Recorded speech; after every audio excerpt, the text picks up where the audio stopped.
ಅಲ್ಲಿ ತಂದು ಇಲ್ಲಿ ಹೇಳೋದು, ಇಲ್ಲಿ ತಂದು ಅಲ್ಲಿ ಹೇಳೋದು.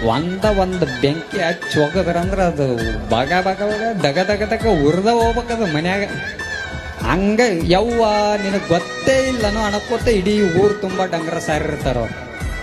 ಎದಕ್ಕೆ ನಮ್ಮ ಜೀವನವನ್ನು ಹಾಳು ಮಾಡ್ಕೊಳಕತ್ತೇವತ್ತಂದ್ರ ಬರೀ ಅವರು ಇವರು ಹೇಳಿರ್ತಕ್ಕಂಥ ಚಾಡದ ಮಾತುಗಳನ್ನು ಕೇಳಿ ಕೇಸಿಂದ ನಮ್ಮ ಮನೆಯನ್ನು ನಾವು ಇವತ್ತಿನ ದಿವಸ ಮೂರಾಬಟ್ಟಿ ಮಾಡ್ಕೊಳಕತ್ತೇವೆ. ಅದಕ್ಕೆ ನಿಮ್ಗೆ ಹೇಳೋದಿಟ್ಟ, ಯಾರ ಜೋಡಿ ಏನು ಮಾಡೋದು, ಏನು ದ್ವೇಷ ಸಾರಿಸಿ ಏನು ತೆಗೆದುಕೊಂಡು ಹೋಗೋದಿಲ್ಲ. ನೀವು ಜೀವನದೊಳಗೆ ಇಟ್ಟ ಇರ್ರಿ. ಯಾರ ನಿಮ್ಗೆ ನಿಂದನೆ ಮಾತಾಡಲ್ಯಾಕ, ಇನ್ನೊಬ್ಬರು ನಿಮಗೆ ಬೈಯಾಳ್ಯಾಕ ಹೀಯಾಳಸಲ್ಯಾಕ ನೀವು ಯಾರು ಏನು ಮಾಡಕ್ ಹೋಗ್ಬೇಡ್ರಿ. ಸುಮ್ಮನಿದ್ದು ಬಿಡ್ಬೇಕು.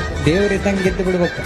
ನೀವು ದೇವ್ರಿದ್ದಂಗಿದ್ರ ನೀವ ದೇವ್ರೇ ಆಗ್ಬಿಡ್ತೀರಿ. ಅವಾಗ ನೀವು ಸುಮ್ಮಿದ್ರು ಕೂಡ ಅವ್ರು ಯಾರ ನಿಮಗೆ ಕೆಟ್ಟದ್ದು ಬಯಸಿದವ್ರು ಇರ್ತಾರಲ್ಲ, ನೀವು ಸುಮ್ಮಿದ್ರು ಕೂಡ ಆ ಭಗವಂತ ಕರ್ಮ ಅಂತಕ್ಕಂಥದ್ದು ಅವರಿಗೆ ಸುಮ್ಮನೆ ಬಿಡಲ್ಲ ಅಂತಕ್ಕಂಥ ಸತ್ಯ ಅರ್ಥ ಮಾಡ್ಕೊಳ್ಬೇಕು ನೀವೆಲ್ಲರೂ ಸಹಿತ.